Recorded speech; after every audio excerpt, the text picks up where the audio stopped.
ప్రేమ్ చామ్ ఇద్దరూ లేచిపోయారు. రాత్రి కారులో వెళ్ళటం నేను చూశాను అని గుణ ఇంటికి వచ్చి గొడవ చేస్తూ ఉంటాడు. చూసారా డాడ్, ప్రేమ్ ఏదో గెలుస్తాడు అది ఇది అని చెప్పారు. 2 నెలలు కాదు 2 రోజుల్లోనే ఆ చామంతితో లేచిపోయాడు. ఇక ఆ 49% నా పేరు మీద రాసేయండి అని అరుణ్ అంటే, లేచిపోయారు కదా ఇంకేంటి మావయ్య ఆలోచిస్తున్నారు?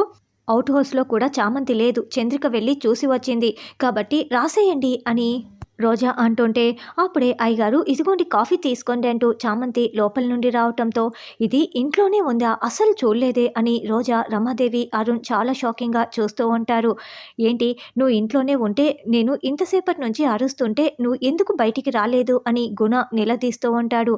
అయ్యో నేను ఇయర్ ఫోన్స్ పెట్టుకొని పాటలు వింటూ పని చేసుకుంటున్నాను, మీరు వచ్చిన సంగతి నాకెలా వినపడుతుంది, ఇప్పుడు కాఫీ తీసుకువచ్చానని చామంతి చెప్తుంది.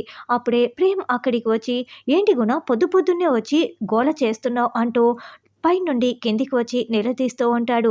లేదు మీరిద్దరూ రాత్రి కారులో వెళ్ళటం నేను చూశాను అని గుణ అంటే, తాగి చూసావా ఏంటని ప్రేమ్ అంటాడు. అయ్యయ్యో ఏంటి గుణ గారు మీకు అలాంటి అలవాటు కూడా ఉందా అని చామంతి అంటుంది.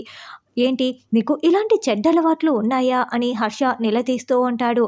అటు తిరిగి ఇటు తిరిగి ఇది నా మీదకు వచ్చేలా ఉంది అని గుణ మనసులో అనుకుంటూ, నా ఫ్రెండ్స్ చెప్తే నేను అది నిజమేననుకున్నాను, వాళ్ళు తాగేసి ఉన్నారు, నేను తాగలేదు, నేను చాలా మంచివాడినని బిల్డప్ కొడుతూ ఉంటాడు. రాత్రి నేను డ్రైవ్కు వెళ్ళాను, నా పక్కన ఉన్నది కస్టమర్ చామంతి కాదు అని ప్రేమ్ చెప్తాడు. సరే నేనే తప్పుగా అర్థం చేసుకున్నాను, సరే ఉంటాను అంటూ గుణ వెళ్ళిపోతాడు. రేయ్ నిన్ను మేమేరా బకరా చేశాము అని ప్రేమ్ చామ్ అనుకుంటూ ఉంటారు. గుణ లోపల ఉన్నాడని చూసేసిన వీళ్ళిద్దరూ కూడా వెనక డోర్ గుండా లోపలికి వెళ్ళి గుణని బకరా చేసి ఉంటారు.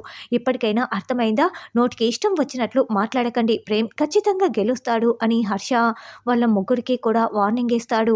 తర్వాత రాజావారు రాణివారు చనిపోయి సంవత్సరం అవటంతో రోజా దగ్గర ఉండి ఇంట్లో సంవత్సరికాన్ని జరిపిస్తూ ఉంటుంది. అమ్మ ఈ పూజా కార్యక్రమం పూర్తయిపోయింది, పిండ ప్రదానం చేయండి, వెళ్ళి కాకులకి పెట్టండి అమ్మ అని పూజారి గారు చెప్పటంతో రోజా పిండాన్ని కాకులకి పెడుతుంది.